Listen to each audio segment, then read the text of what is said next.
Les échanges vont bientôt reprendre entre les populations béninoises et leurs homologues du Nigeria. Mesdames et messieurs, bonsoir et bienvenue dans cette édition, le sommaire. Les frontières terrestres entre le Bénin et le Nigeria seront réouvertes dans les tout prochains jours. Le président Buhari du Nigeria a fait l'annonce ce mardi. Le CNSR et ses partenaires intensifient la sensibilisation pour réduire l'excès de vitesse et l'usage des téléphones portables au volant. Un concours de création artistique et médiatique a mis en compétition les jeunes de 15 à 29 ans. Les lauréats ont reçu leur lot ce jour. Les détails dans ce 19h.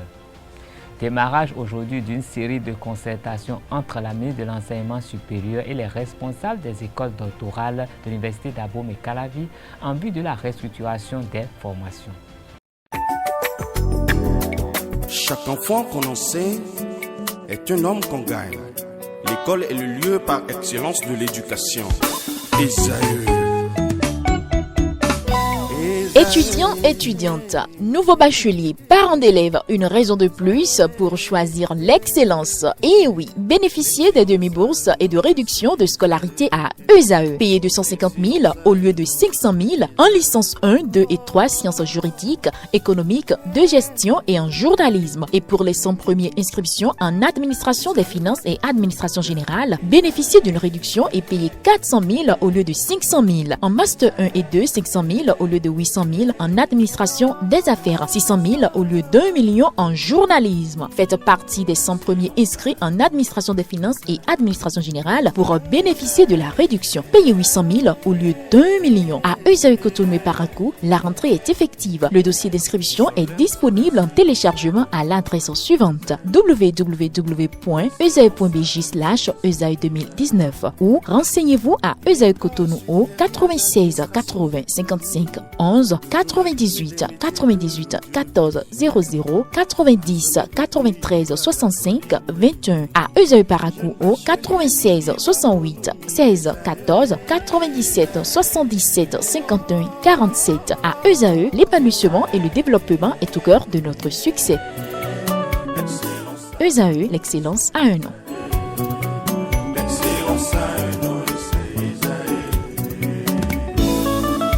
La rumba, c'est la musique des sages.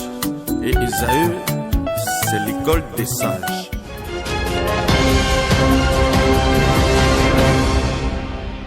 Mesdames et messieurs, bonsoir.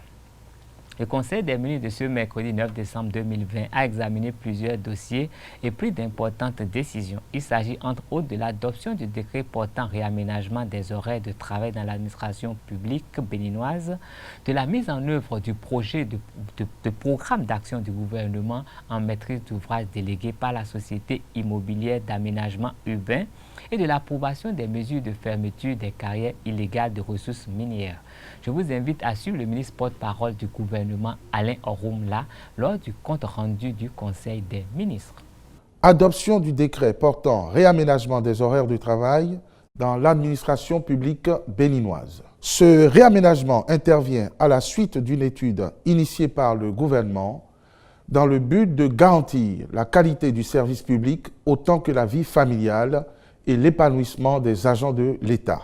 L'objectif de cette étude est de permettre à l'État de disposer d'éléments pertinents d'appréciation qui tiennent compte des réalités nationales et de l'évolution du contexte sous-régional et régional. Elle a consisté en des enquêtes et des sondages d'opinion et a donné lieu à la collecte d'expériences d'autres pays, puis à l'analyse des différents scénarios préconisés.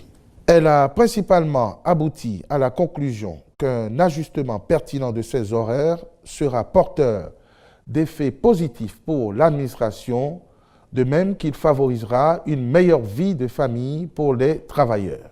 Ainsi, il pourra être procédé à la révision du décret numéro 84-194 du 3 mai 1984 portant restauration des horaires de travail en journée discontinue. Après une analyse minutieuse des tranches horaires suggérées et suite aux larges échanges avec les partenaires sociaux, le Conseil a-t-il marqué son accord pour le réaménagement des horaires de travail ainsi qu'il suit. Matin, de 8h à 12h30. Après-midi, de 14h à 17h30. Pause de 12h30 à 14h. Le ministre du Travail et de la Fonction publique ainsi que tous les autres ministres sont instruits de veiller au respect scrupuleux par les agents en service sous leurs ordres des nouveaux horaires de travail dans l'administration publique à compter du 1er janvier 2021. Au titre des communications, mise en œuvre de projets du programme d'action du gouvernement en maîtrise d'ouvrage délégué par la Société immobilière et d'aménagement urbain SIMO. Il s'agit de projets de grande envergure que sont la construction et l'équipement du nouveau siège de l'Assemblée nationale, la construction et la gestion de 500 logements sociaux répartis à raison de 200 à Alada, 200 à Ouida et 100 à Parakou. Dans l'optique de leur conduite efficace, le Conseil a autorisé, en dehors de la convention cadre de maîtrise d'ouvrage déléguée, la signature avec la dite société des conventions spécifiques aux fins de définir les conditions et modalités d'exécution des missions qui sont prescrites. Approbation des mesures de fermeture de carrières illégales de ressources minérales. Le constat général en matière de carrières d'exploitation de ressources minérales dont le sable, la latérite, le gravier roulé, les pierres et les substances précieuses révèle que dans la plupart des communes, les sites sont ouverts au mépris de la réglementation en vigueur. De ce fait, ces activités incontrôlées engendrent non seulement des dégâts au plan environnemental, mais aussi sont source d'insécurité à cause de la recolonisation non maîtrisée des sites antérieurement fermés. C'est pourquoi, en vue d'y mettre définitivement fin, le Conseil a instruit les ministres concernés à l'effet de procéder au recensement exhaustif des carrières clandestinement ouvertes dans les communes aux fins de délivrer des autorisations d'ouverture et d'exploitation artisanale à celles qui seront éligibles. Mettre en place des équipes de veille pour prévenir en temps utile l'ouverture et l'exploitation de carrières clandestines sur toute l'étendue du territoire national. Instituer des brigades mobiles de contrôle chargées de faire appliquer la réglementation en vigueur en la matière. À cet effet, les maires sont responsabilisés pour la délivrance des autorisations d'ouverture et d'exploitation de ces carrières sur le territoire de leurs communes respectives et devront veiller sans complaisance à l'interdiction formelle d'activité des carrières non autorisées. Toujours au cours du Conseil des ministres de cette semaine, il a été question de la contractualisation pour la réalisation des travaux d'alimentation en énergie électrique de la zone économique spéciale de Golo-Djibé et de l'amélioration des conditions d'octroi du microcrédit à l'AFIA. Suivons à nouveau le ministre porte-parole du gouvernement pour plus d'explications. Contractualisation pour la réalisation des travaux d'alimentation en énergie électrique de la zone économique spéciale de Golo-Djibé. Les travaux envisagés visent à rendre disponible l'énergie électrique pour les premiers investisseurs de la dite zone économique.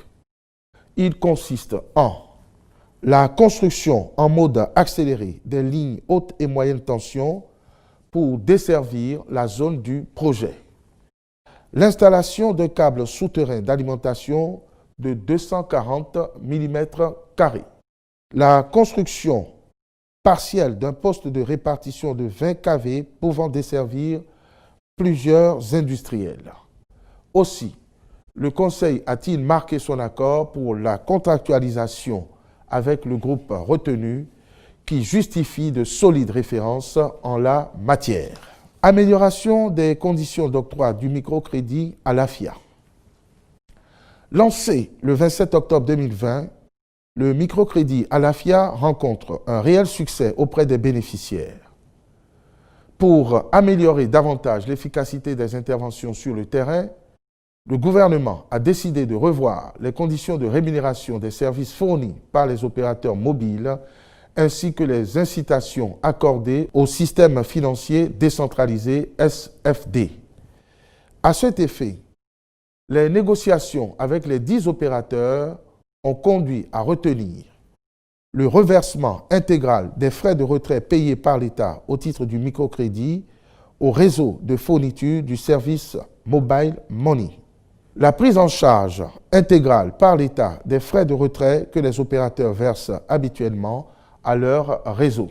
Le maintien de la commission de transfert de compte à compte tel que fixé, quel que soit le nombre de remboursements. Le paiement des frais de gestion des comptes marchands fixés à 0,2% applicable aux nouvelles ressources injectées dans le système. Par ailleurs, face à l'engouement suscité par le produit, les SFD partenaires ont exprimé le besoin de renforcer leur personnel et d'assurer leur déplacement de localité en localité pour prendre en charge efficacement la cible qui n'est pas dans leur portefeuille habituel. Cette situation devant entraîner une forte augmentation de leurs charges d'exploitation, il est retenu de réviser le mécanisme de calcul de la bonification afin de permettre à toutes les institutions de percevoir un revenu complémentaire et d'atténuer leurs charges opérationnelles. Enfin, le calcul de cette bonification portera désormais sur les crédits unitaires remboursés à 100% en lieu et place de l'ensemble des lignes de crédit.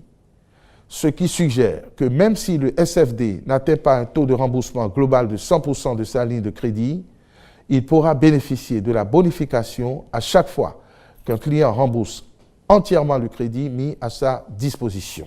Au titre des rencontres et manifestations internationales, le Conseil a autorisé l'organisation à Cotonou du 15 au 17 décembre 2020 de la 30e session ordinaire du Conseil des ministres de la Conférence interafricaine de la prévoyance sociale, CIPRES.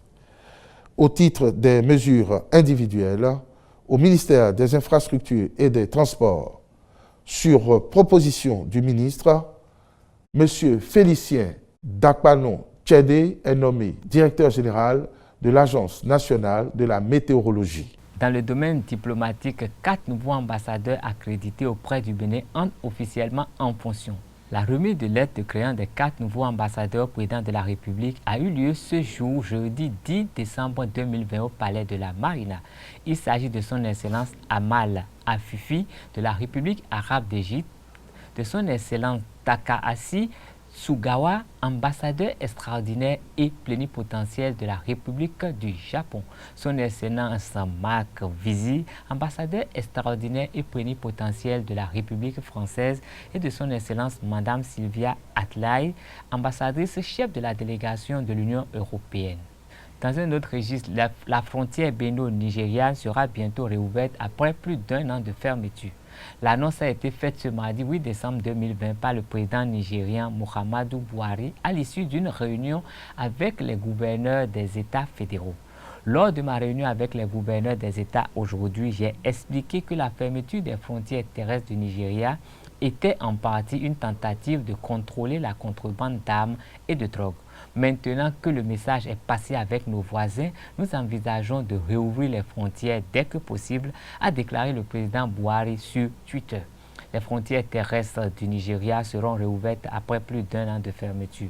Le Nigeria a décidé unilatéralement de fermer ses frontières terrestres avec le Bénin depuis le 20 août 2019. Les raisons officielles annoncées étaient la lutte contre les activités massives de contrebande.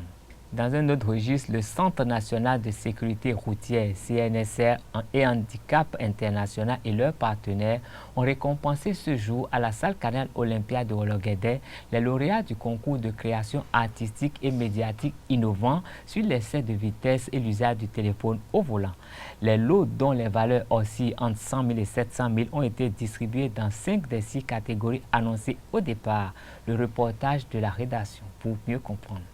Kapo Anani Fidel Polycarpe a remporté le premier prix dans les catégories vidéo et spot audio du concours d'œuvres artistiques et médiatiques de sensibilisation sur l'excès de vitesse et l'usage du téléphone au volant. La salle Canal Olympia de Hologuédé a servi de cadre à la délibération ce jeudi 10 décembre 2020.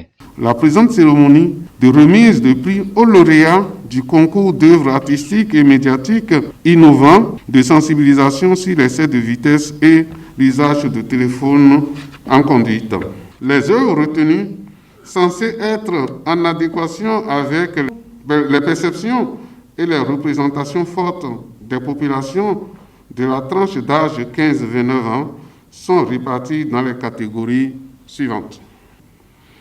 Les candidats avaient 3 mois pour rendre compte de leur imagination créatrice et innovante. 59 œuvres ont été reçues par le Centre national de sécurité routière. Au-delà des prix emportés, les jeunes compétiteurs sont armés pour sensibiliser leurs pairs au sujet de ces comportements à risque pour la sécurité routière. Vous avez pu ici à recevoir des prix qui vous honorent pour votre talent. Et sachez que la responsabilité qui est la vôtre est lourde. Merci donc à ces lauréats, comme vous l'avez dit, qui ont une lourde tâche, qui sont des porte-flambeaux qui vont continuer à créer pour sensibiliser sur les routes. La prévention est plus essentielle que les situations qui nécessitent l'intervention des sapeurs-pompiers. Mieux vaut prévenir que de réagir. Nous sommes beaucoup plus à la réaction, nous. Et lorsque la prévention porte ses fruits, nous n'allons pas beaucoup réagir. 17 prix allant de 100 000 à 700 000 francs ont récompensé 17 lauréats dans les catégories vidéo, art graphique, bande dessinée, spot audio et musique. Cette activité entre dans le cadre de la célébration de la Journée mondiale du souvenir des victimes d'accidents de la route et de la Journée africaine de sécurité routière célébrée le 15 novembre de chaque année. En cette occasion, le directeur général du Centre national pour la sécurité routière, Aubin Adoukonou, a invité l'assistance et tous les Béninois à accorder une attention particulière au respect du code de la route pour infléchir la courbe des victimes des accidents de route au Bénin. Il est au micro de nos reporters. Cette activité de remise des prix aux lauréats de concours d'œuvres artistiques et médiatiques innovants, de sensibilisation sur l'excès de vitesse et l'usage du téléphone au volant se déroule à quelques jours de la fin de l'année 2020 et s'inscrit dans la logique du Centre national de sécurité routière de renforcer les outils de sensibilisation. Elle vient après la commémoration de la Journée mondiale de souvenir des victimes d'accidents. Au-delà de cette simple commémoration, cette activité qui vise non seulement à remettre des prix aux lauréats, devrait nous permettre de nous remettre également en cause. Oui, nous remettre en cause. Parce que chaque année, les statistiques au niveau du Centre national de sécurité routière rendent compte un peu plus de 2 tués tous les jours, avec une moyenne de 12 blessés. Il est vrai qu'au niveau de l'OMS, les statistiques révèlent un peu plus du triple. Qu'il s'agisse des données recueillies par la structure nationale habilitée, qui est le Centre national de sécurité routière, ou de l'OMS, la réalité est que les accidents de la circulation au Bénin, comme dans la plupart des pays en développement, constituent un véritable problème de santé publique, avec un impact évalué à près de 1,5% du PIB de notre pays. Le ministre de l'Enseignement supérieur et de la Recherche scientifique, Éléonore Yaïla Descamps, a tenu ce matin à l'amphithéâtre Sadler de l'ISBA à Cotonou une séance de travail avec les vice-recteurs et les directeurs des écoles doctorales, les coordonnateurs des formations doctorales des universités publiques du Bénin. Cette rencontre première d'une longue série entre dans le cadre de la restructuration des formations doctorales. Le compte rendu est signé Sertonde Larios à Diaguinou. S'imprégner des réalités de la formation doctorale dans les universités publiques du Bénin afin de mieux orienter les réflexions pour sa restructuration. La ministre de l'Enseignement supérieur et de la Recherche scientifique, Éléonore Yaïla Descamps, a pris langue avec les acteurs impliqués dans le processus de formation des doctorants ce jeudi 10 décembre 2020 à ISBA de Cotonou. La sélection des étudiants, le plan de formation et l'encadrement des thèses sont entre autres sujets abordés lors de cette rencontre. rencontre. Les docteurs que nous formons se plaignent. Certaines instances qui sont de la société civile se plaignent et reviennent en termes d'interrogation. Les structures étatiques même se préoccupent de ce que nous, quelle est notre vision par rapport à cela. Le doctorat n'est pas quelque chose à banaliser. C'est important. Lorsqu'on prend le doctorat en lui-même, on ne revient pas là-dessus, puisque c'est important et c'est nécessaire d'avoir des docteurs. Ce n'est pas ça le problème. C'est qu'est-ce que nous mettons comme intrant et qui aboutit à ces produits. C'est de ça qu'il s'agit. Vice-recteur, directeur d'école doctorale, coordonnateur de formation, tous s'accordent sur ce constat. Remerciant l'autorité ministérielle pour l'initiative de la séance de travail, les participants ont souligné d'autres entraves au bon fonctionnement des écoles doctorales. Nous avons constaté que les bourses s'attribuent aux étudiants qui ne sont même pas docteurs. Il faudra que le ministère veille à cela pour que les bourses aillent vers les intéressés et à temps. La plupart de nos écoles n'ont pas de bâtiment. Nous sommes abrités par nos facultés. Vous êtes 5 ou 4 et vous n'avez que 2 bureaux ou 3 bureaux.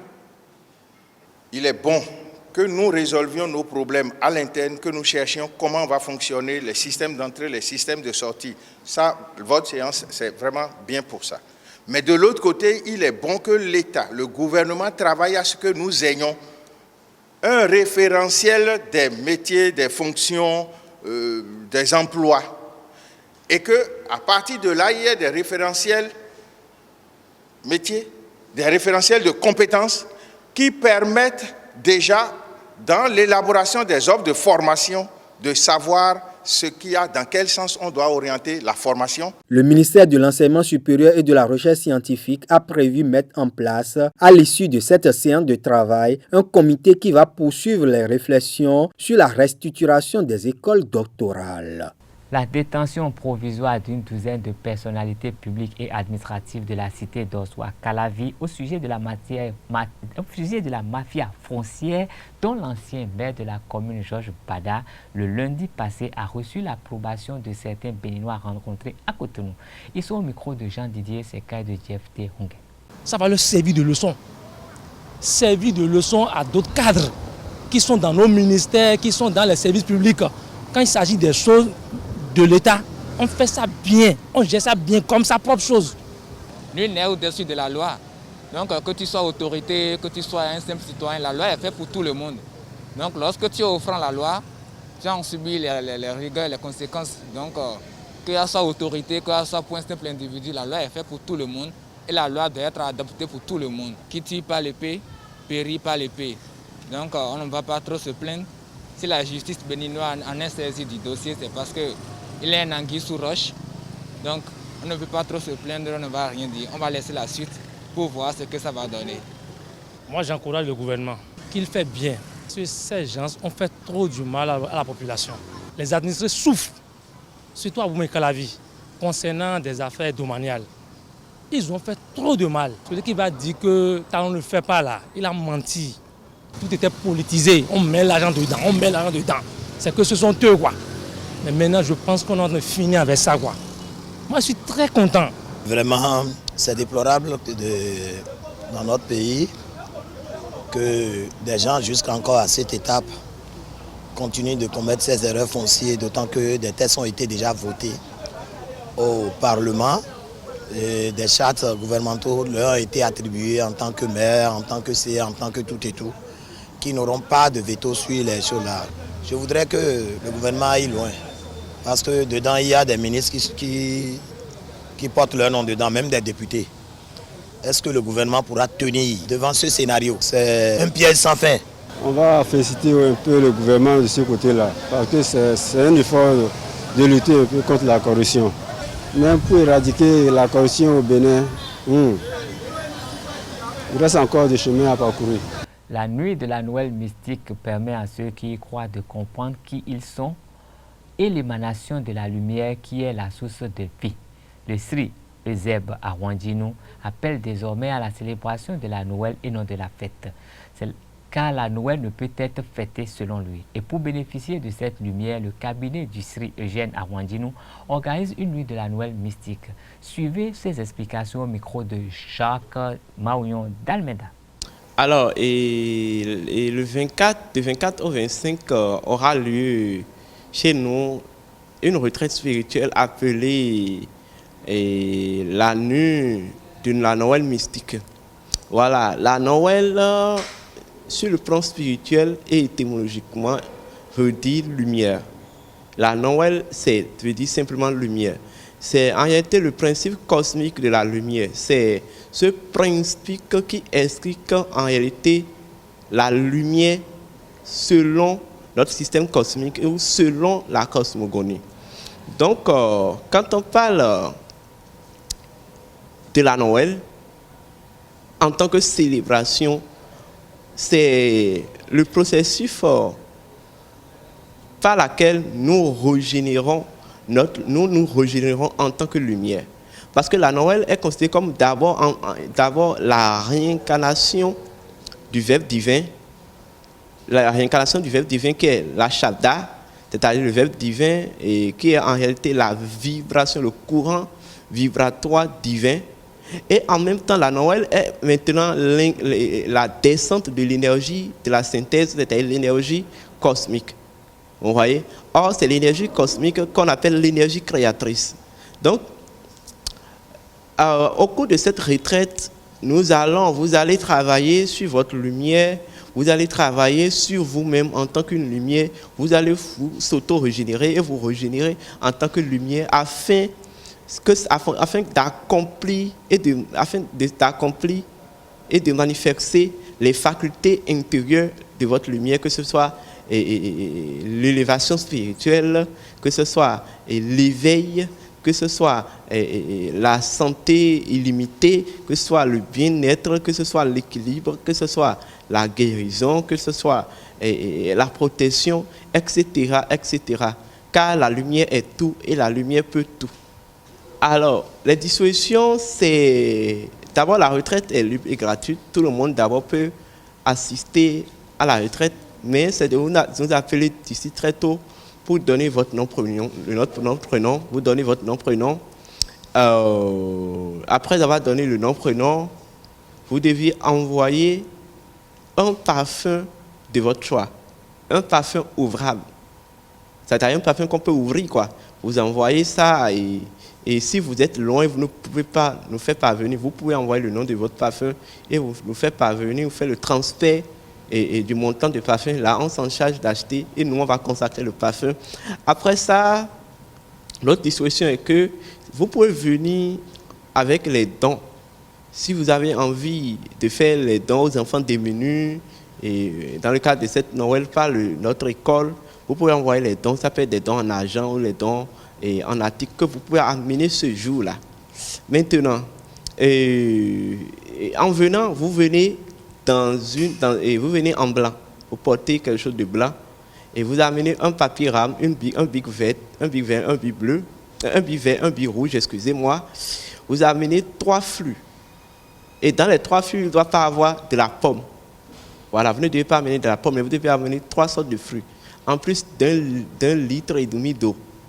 Et vous amenez une pierre granit. Une pierre granit. Maintenant, si vous êtes à distance, vous êtes à l'international, au-delà du pays, vous pouvez bel et bien suivre la retraite par voie virtuelle.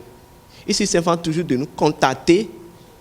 Et après nous avoir contactés, et vos conditions sont particulières, vous participez symboliquement à la retraite. Voilà. Et après, vous envoyez aussi symboliquement le prix de votre parfum. Maintenant, après la retraite, nous allons voir comment vous faire parvenir notre coffret. Et vous devez avoir l'application Zoom sur votre portable. Donc, voilà un peu les formalités, voilà un peu les dispositions. Voilà. Le principal signe du Tofa 2021, Samenji, est un signe qui est sur l'influence du féminin sacré et bien qu'il soit un signe positif, annonce la désincarnation des enfants et des adultes. Suivons Euseb Arwandinou à ce sujet au micro de Jacques Maouillon d'Almeida. Voilà, d'abord je salue le comité Tofa et le groupe AFAB et qui ont, je dirais, organisé cette consultation annuelle de FA. Vous devez savoir que le FA, d'abord, c'est en tout pour tout d'abord la lumière. C'est l'œil qui voit tout. Voilà le pourquoi symboliquement en Égypte antique on appelle ça l'œil d'Horus. C'est l'œil par lequel nous voyons dans le Noun. Donc dans le Noun, l'océan primordial ou Dieu. Donc on peut dire que c'est la lumière de Dieu. Donc le signe qui est sorti, la canne qui est sortie, c'est la canne Sameji. Voilà, vous devez savoir que une arcane du Fa énonce un principe fondamental. Lorsque vous détenez ce principe et vous parvenez à décoder ce principe, vous pouvez constituer les faits de ce qui va se passer ou le message, la transcendance du message que le Fa est en train de faire parvenir par cette arcane-là. Quand une arcane descend, c'est un principe qui est énoncé. Maintenant, le reste, c'est l'interprétation des Bokono. Lorsque nous prenons Sameji, c'est d'abord le 10e signe. Et le 10e signe nous fait référence au principe du féminin sacré et au principe de la roue qui tourne. Là, en même temps, la première des choses qui sort, c'est le respect de la femme et le respect de la nature. Ce signe, le décodage de ce principe nous montre qu'en cette année 2021, nous devons aller à l'éveil de conscience parce qu'il y aura de crises de conscience qui nous ramènent à l'éveil de conscience. Voilà, et on va parler de beaucoup de désincarnation d'enfants. On va parler de la vengeance des femmes. On va aussi parler de la vengeance des reines de la nuit. Parce que quand on parle de Sameji, il s'agit de la sorcellerie. Donc, en cette année, la sorcellerie va réellement et sérieusement battre le record. Donc, il faudrait que chacun prenne cette disposition. Il ne faut pas dire que parce qu'on a consulté le phare et le signe d'avant c'est positif, que oui, chacun ne va pas prendre cette disposition. La sorcellerie va beaucoup battre le record. Maintenant, sur le plan national, au niveau des autorités, c'est une année au cours de laquelle on demande aux politiciens de revenir à la solidarité. De revenir à la solidarité. La nature vous impose la solidarité. Et on dit que toute réforme dont l'exécution va boycotter le respect de la femme sera voué à l'échec. En fait, simplement, c'est l'année dont le principe du féminin sacré est en pleine activité. Vous voyez, au cours de cette année, on dit de faire très attention aux maladies parce que vous n'êtes pas sans savoir que nous sommes dans un phénomène actuel, dans une pandémie. 2021 sera en quelque sorte l'accomplissement parce que 2020 est l'actualité de cette pandémie-là. Donc, que les autorités sanitaires prennent toutes les dispositions possibles. Donc voilà, pour ne pas trop rentrer dans tous les détails, voilà en grosso modo ce qu'on peut souligner sur ce signe. Les députés béninois ont voté à l'unanimité le budget d'État exercice 2021 ce mardi 8 décembre 2020. Le budget s'équilibre en ressources et en charges à plus de 2500 milliards de francs CFA. Ce budget est en hausse comparativement à la loi des finances rectificatives 2020 qui était de 2167 milliards 99 millions après le collectif budgétaire. Je vous invite à suivre les impressions de Gérard Benoît à ce sujet. Il est au micro de Abdelkader Achirou. Vous savez que en dehors de ce que ce budget comporte, la partie budget général de l'État, ce qui est prévu dans ce budget, c'est l'adressage des mesures à forte connotation sanitaire, c'est-à-dire par exemple la pandémie de la Covid-19 recevra, les différentes institutions recevront des transferts de ressources pour pouvoir faire face donc à la crise sanitaire liée à la pandémie de la Covid-19. Mais il y a aussi des transferts de ressources monétaires qui sont prévus pour aller vers des ménages, pour aller vers des artisans, pour aller vers les petites entreprises, les PMI, PME.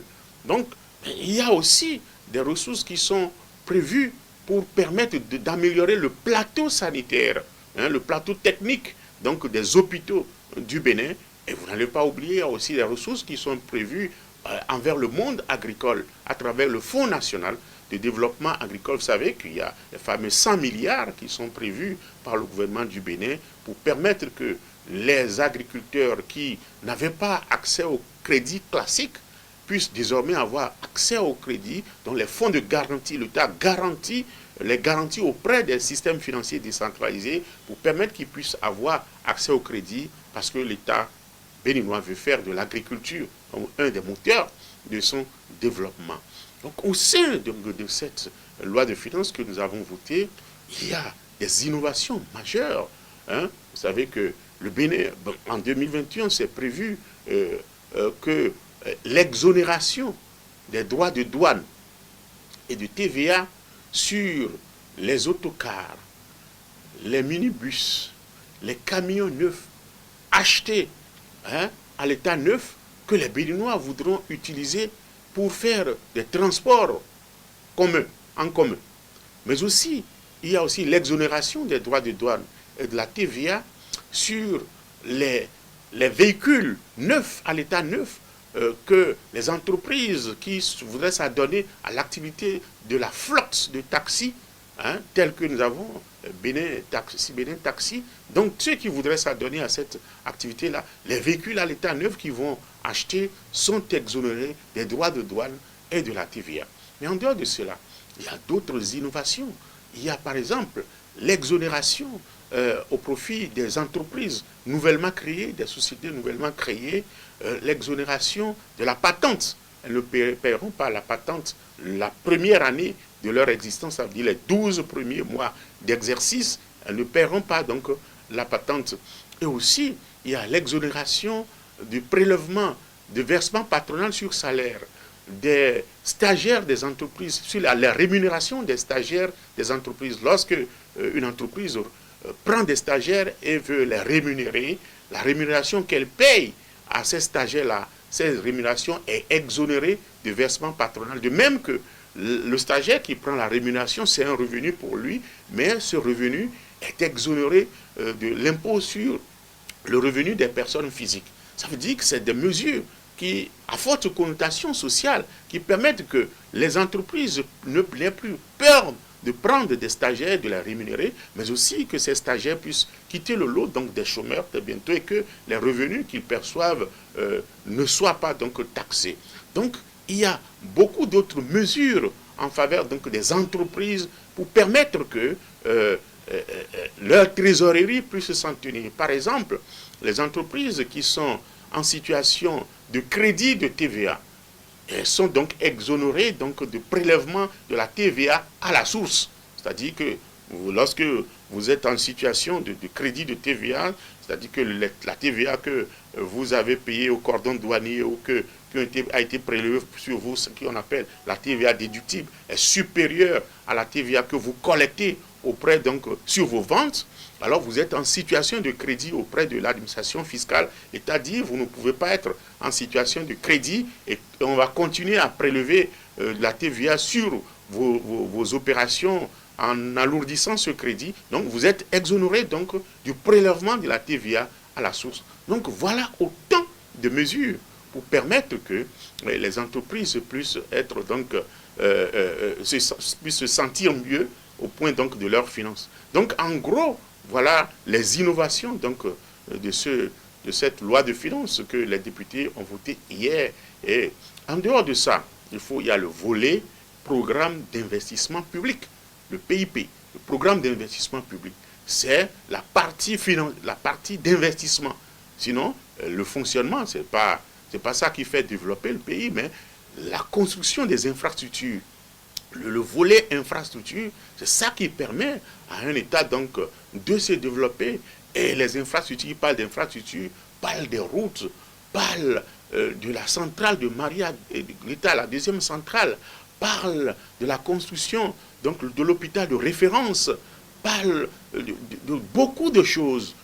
L'asphaltage va se poursuivre et le PIP dans ce budget, c'est 580 milliards, hein, en progression de 21% par rapport à la loi de finances de 2020 où était de 476 milliards. Donc les 580 milliards seront donc investis pour permettre que tous les projets, les grands projets qui sont en cours actuellement, les routes, on ne puisse pas arrêter, que les grands chantiers puissent être menés. Et l'objectif, c'est de mener à bien ces chantiers. L'objectif du gouvernement du Bénin, c'est 0 chantier abandonné. Ça veut dire quoi? Qu'il n'y aura pas d'éléphant blanc. C'est l'option qui est prise depuis l'arrivée donc du président Patrice Talon, et le cap est maintenu. Donc la gouvernance se maintient donc dans cette posture pour permettre que notre petit pays s'en sorte mieux. Donc je pense que en gros, voilà ce que je puis dire par rapport au budget que nous avons voté hier, pour dire que ce programme d'investissement public, c'est 230 projets, hein, qui seront conduits, y compris 20 nouveaux. Donc, il y avait 210, donc plus de 20 nouveaux projets pour donc apporter du bonheur donc au peuple béninois. Ainsi se referme cette édition. Merci de nous rester fidèles. À demain pour un autre rendez-vous avec les informations sur Ezari TV. Bonsoir.